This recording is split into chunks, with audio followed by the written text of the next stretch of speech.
Bonjour, bonsoir, ça dépend de l'heure que vous allez prendre l'occasion de suivre cette émission Awa Biso. C'est toujours moi, Miss Girl, artiste, donc Georges Chimba. Merci pour la confiance, merci l'Angola, donc merci, je vous salue de partout là où vous êtes. Tous les abonnés de Miss Girl Télévision et puis à tout le monde qui sont comme les partenaires de cette émission Awa Biso. Merci, quant à moi, je dirais que obrigado Angola pour la confiance. Votre confiance et non sous succès. C'est toujours moi, Georges Chimba, qui est toujours présent sur ce plateau de Awa Biso. Aujourd'hui, je vais recevoir pour vous l'artiste musicien Bouta Bokulaka. En tout cas, star ya munene ya mboka na biso. Na bensa ke poto sur la moi ma motali musique na biso actuellement, hein, la musique ozo betama mikolo mingi na monoko ya Mouta Kalebe Bokulaka to passer ne ba bon moment to sur la motali musique na biso na pesi biso non son beauté escape bozali baku ya Rolanda émission Oyo. J'allais juste vous signaler, j'ai toujours l'habitude de vous donner quelques annonces avant de recevoir mon invité sur ce plateau.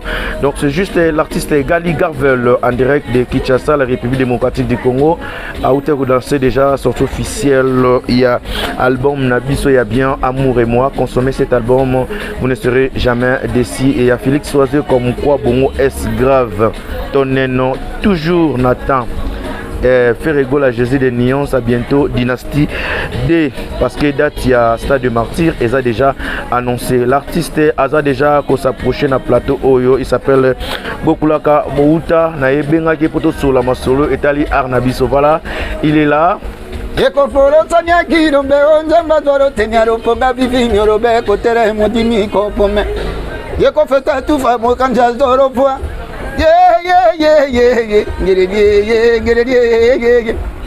Samiro kuria parangange maro pomboro ngena kinini radio. Bokulaka l'artiste. En tout cas. Bien habillé hein? Merci vraiment. Vraiment. Tout fan na biso. Merci.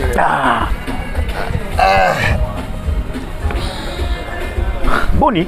Très bien dans ça très bien. Vous allez qui nini? Nzele qui odika a uza musika. Musika do côté na outiti à si transport donc. OK. Mais na sepeli na place donc très vite. Boni Mindule. Ezo ke ndenge ni musala. Nous les autres très bien, nous les autres très bien donc par la grâce de Dieu par odika pas toi en janvier.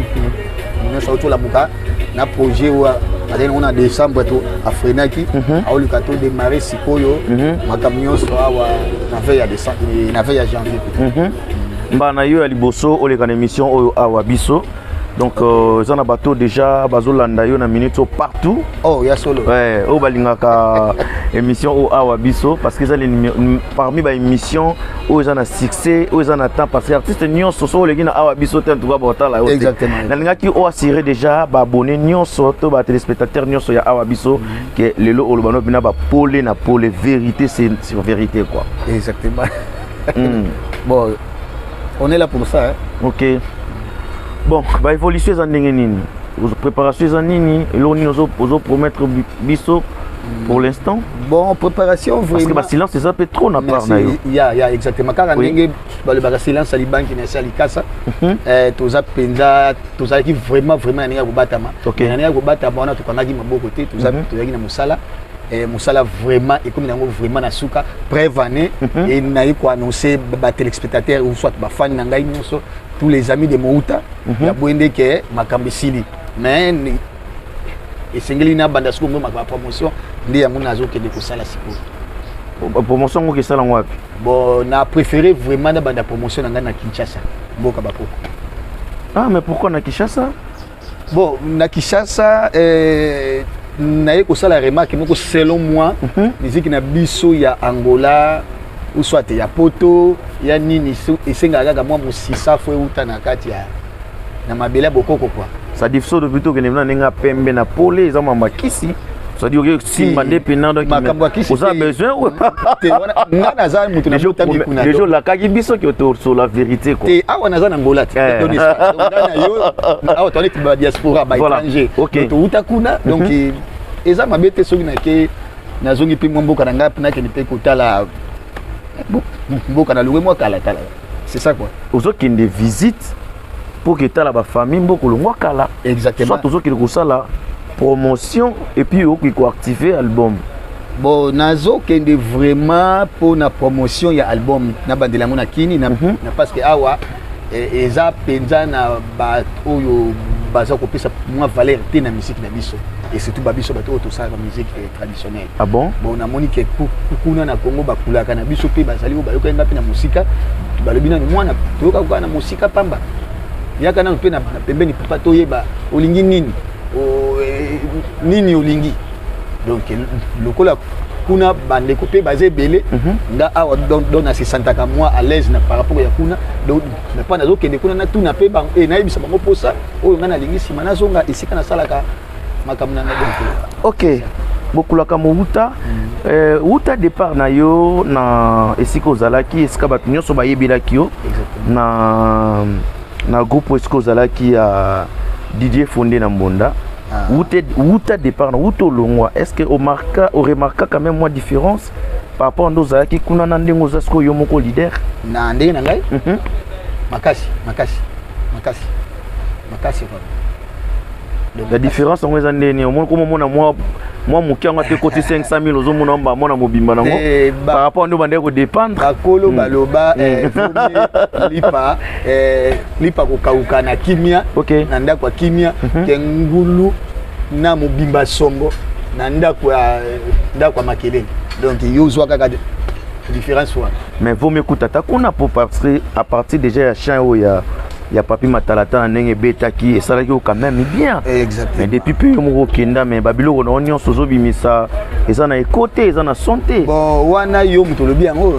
Mutolo bien parce que ebele ou pas et sexinga et na vanda rapé boy pas omoni puna pas muta pas bengyo. Mouta tozali na jazz tozo ko bina musique na yo bino kwa babela lini banda na surtout ka boy pas mutu moko na lubango on a peut-être yo na ba ndenga na yebeli yo na pas quoi fekata ba bilo ko na te donc moi ko na mona bisate donc wani la réponse on répondre mais na ndenga mabete azobeta oyebeta ki wana biso soto yo kakengo muta quand même donc ça dit que ndengo lobi wana oza pena don pas na raison jusque là et loko nyo sonné et betama nga na publier na ou soit na sala ki na nous sorte officiel do e banzembo wana te et lokola na silisi nzembo suka ona osala siko pona otosala rumba mwa tu mongwa rumba ona ebeli vena ngai giswigi papa mapasa bolola ezo bangai na sala ka bango bali ya kama maro solie meresi ba pesa na mbo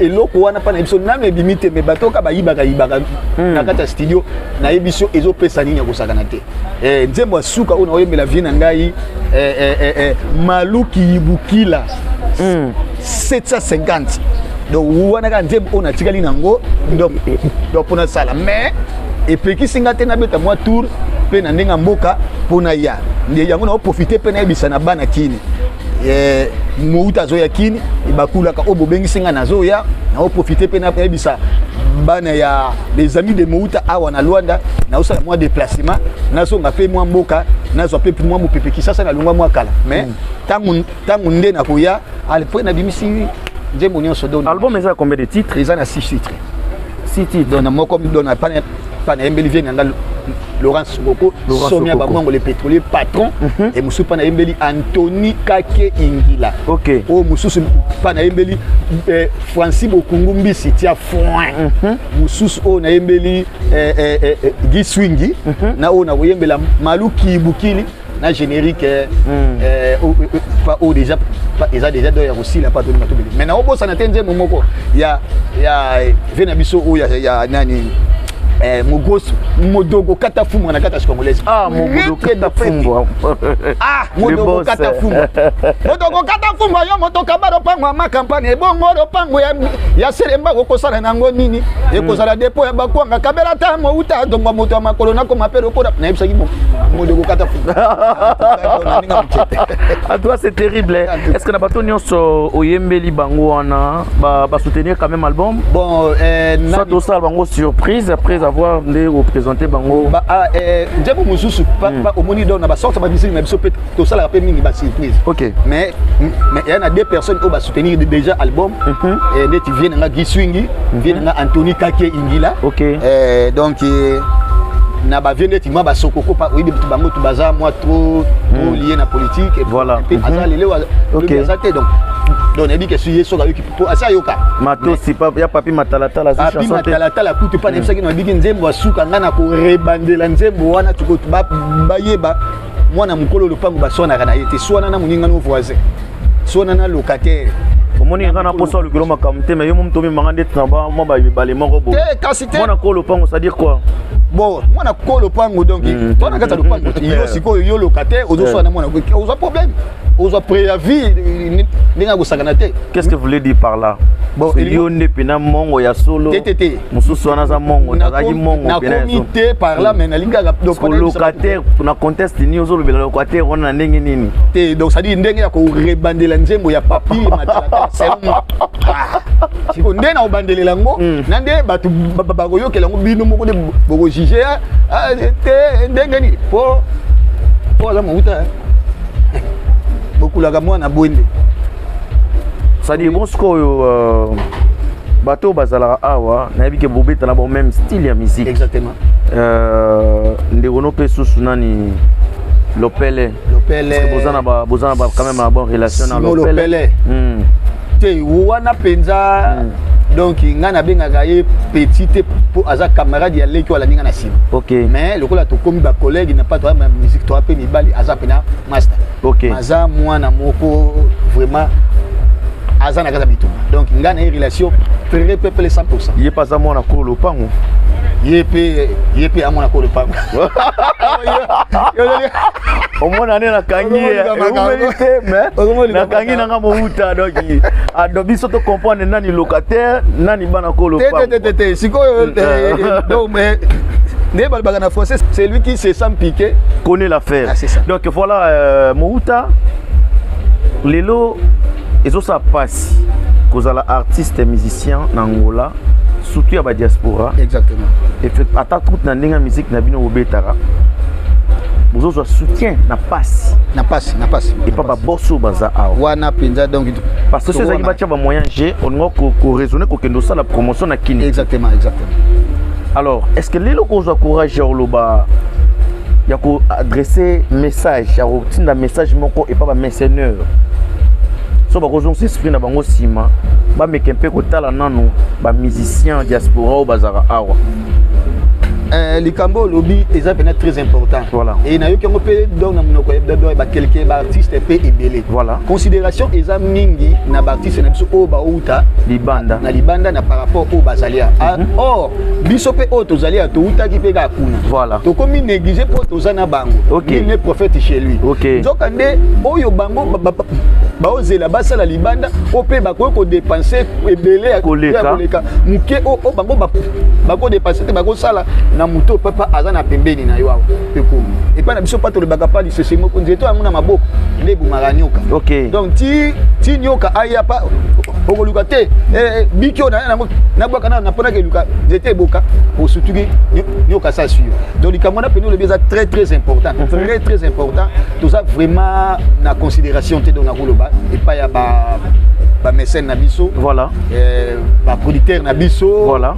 Ya awa donc tozala makoki pe ya kosala oyo bango bazelaka oyo bautaka na ngambo kuna basala. Est-ce que ba raison pesa te que tom sous bino awa bozo saka ba interprétation ça dit bosala oyo bango de basalaka yo ba mona importance ya bosala sunu ngona bino te. Bon ndeti nga vraiment mouta soko yoki banzembo na ngai nyonso na ye donc na style traditionnel ya mabelelis. Mais na yembi nzembo mabelelis na kati te. Donc tango sous soko limoyo ka mouta na interprétation na tamusu na obeta na matanga moko boy na manifestation na nini pona ko recordar batu ko zongisa batu na likanisi yango nde peut-être nde toko sala mais na betaka vraiment biloko banzembo na ngani sodonga mona koma et puis soko mutayoki yoki kaka te donc moi no pena aza biso to ngato découvrir na biso na bato ba de mission au awa biso to découvrir ensemble talent ya Mohuta émission oyo comme on weza awa biso ezaka na Miss Girl TV na ligne sikoyo on improviser molo mobwe na kombo émission ya awa biso présentateur nango ezaka Georges Chimba Miss Girl et puis na chaîne na biso Miss Girl TV et à moi impro banini pour te comprendre les talents où ils ont la carte Mouta yekopotsonga moye ngoliye bana mboka botalenanga likambwe totikala na suka mboka tolelaka bokila lokondwe lelo likambo akoka mwekweli biso na kati émission ya kitoko bosengeli kolanda boyoka masolo ya kitoko bateya te politike eza na kati bakambo nyonso boyo bolandaka bato boya nanu kodécouvrir insomi eza wana kati ya moto misigere papa ya bana yoyo okomona journaliste moko ya sio ya tanga bonga koka en tout cas il y a du talent ce qui est ça que kocha makoki bomeke mpe kosala ngo et kosala biso bien pour ba talent oyo il faut bima ils ont mérité et que ne peut liboso est-ce que Mouta oza déjà na moi 4 makolo et logoté parce que et loko wana vraiment pas na c'était la kobete la mo c'était na émission nyonso et vient ngai Malou Kibukili voilà oui c'est pas ya bijou 750 na kata congolaise OK et puis ngai le biket Mouta pe ngai na pesa yo tout son oyo mais ils ont un problème moko ya moke mais ils ont la capacité na yote zelanga moko pena na bongisango et comme pena limpu donc na pona personne donc akuna bete ve yo pesa ngaka ka ndego na so donc na kama umele date Malou Kibudi monter à tout ça la cher Mouta ya show exact na minute ozo kipe no susu te na so kipe te pour nga atelo mo boza pona kacha zwa kaka parce que na le mi pas ma transport donc moyen te kitamata tout ça tande na longo misika pa na zo ya wambango kotoka so na libeni na ngamoko kimia en tout cas nabi ke egoya ndenge nazo beta moi tour na kin tango na pa nazo zonga na bimisi nzembo et yo ke lipe ya batu de ekozala nyonso wana tu ya biloko pamba musala liboso lokola bakoko bango basengi ke zonga nanu tango koya ba bayebi ni ba osala kisi ya yo yebi ke na longo mboka mwakala oui na nazali awa déjà pendant beta ba 19 ans na kati ya Luanda de pa na bimata pa frontière pa baté OK et bela ba ba komo commenter te akomo zonga ponde nazali pa na oswaka na kinité do fona etala père na biso pe azana moi obika do fona ko mapena ti bwende donc ko mapena bwende donc na okitawa na maluku mbandaka bwende penati Mouta na batomba ndeko bayebi yo bien bayebi ki ozalaki pe moko ya bagumba meli OK on les a parcours na yo exactement oza moko ya bagumba meli alors le déranger à batum sous te pona yo mona te que déranger batum sous te kotika koyembela nzambe pona ko sala musique bon nanu nazwa penza mutu a contredire ngate ponini nazalaka na kati donc ndenge nazaboye nazalaka ta na kati ya bonzambe OK na yembaka na kindaka chaque dimanche na église OK ndenge mutu nyonso meloko moka te na linga kozala hypocrite OK donc nazalaka penza na kati ya bonzambe na saka pe musala na nga mais lokola na nazwi mutu moko te o azo contredire nga pona osala makama mabete donc na osala kaka donc oyo nzambe ate na kati na nga do fone exercice nano raisonner peut-être na style la musique na yo o na kosa manze momo ko tsamanze momo pe ya nzambe mais na style na yo wana kaka soki vraiment ngonga epesa ezala les bienvenus ezala vraiment les bienvenus mais nga nazalaka ti lelo atande na zaboye et na uti ko et na opesa pe mbote na hommage ya Doumer na nga moko na pa auto kufa to kundaki avant-hier Narcisse Masamba mais oyebi no likamute na pona liwana non oyebi no likamute ngapo na ngana psona kote lo ye azaki Doumer na nga ya kala tango na bandi mouvement donc et Doumer na nga kala mais to kabwana déjà kala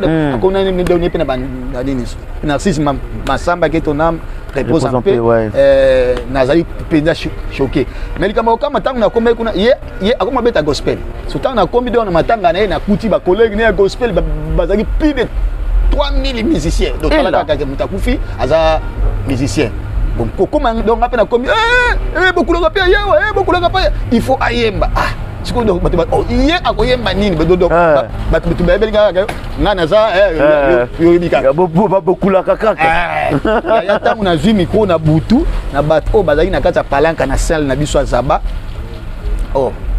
na leli donc ngana leli si bato voilà na leli si bato nzambo ya tona ba qualité atana obscurité azana possibilité ya kobongola ba réalité wana yali kama nzambe voilà donc yali kama ngai te ezali kama na yo te ezali kama nzambe na ngaki obunga mapina mwa bien toki na mo mituna mo boya mikuse to kutsisa na biso na sepe pa na ose plaquer lelo pa ozo kotisa nga na biloko no wana te lelo pa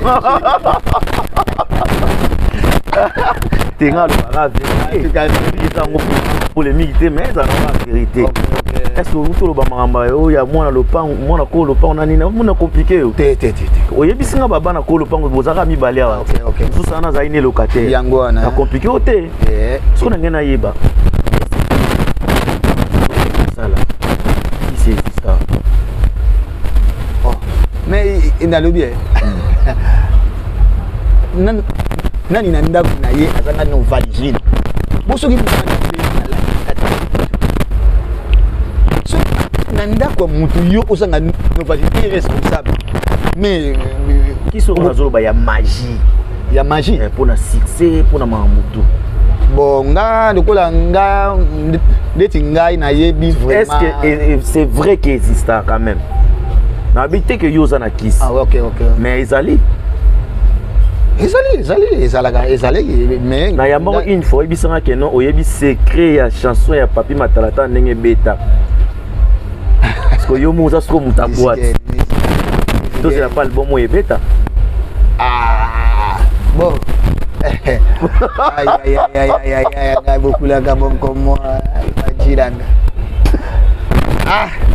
bon yo lingi na biso nini ke ngana na kisi ituna ya ngai ba réponse ya yo OK bon na parla na le bande nini mutu mutayebi esika atelemi donc na mutu mutaza na relation na alliance na o asalan don na nzambe OK bon mais vous assure na album au pena carton te ngande ke pena oui mais siko telemeli na yebi sika na telemeli ko mais na yebi oyebi mais na zap donc na yebi pe relation na ngana nzambe na ngai OK donc c'est ça te to chaka siko telemeli kaka parce que telemeli yebi ka yot on a telemeli awa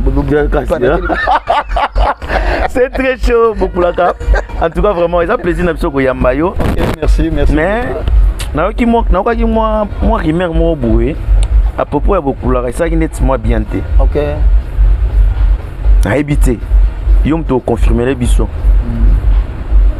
na kopo yoza d'abord personne proposition mo boué que baya yo ça dit on m'a pédé papa producteur en tout cas nanu na yoka likambwana te d'abord ngande nazalia wa na famille nanga ata ya lokuta ya moke azala te na famille nanga nazaka na soda te na kizengi te na policier te na famille ya papa na famille ya mama siko oya bongo nalinga na bango te siko ngai nalinga bango te bango to baolinga ngandeni balinga muto alinga yo donc na nazo proposition ndenge wana te eza nango fort te nanu pena nazo proposition ndenge wana te pona olinga ngo pete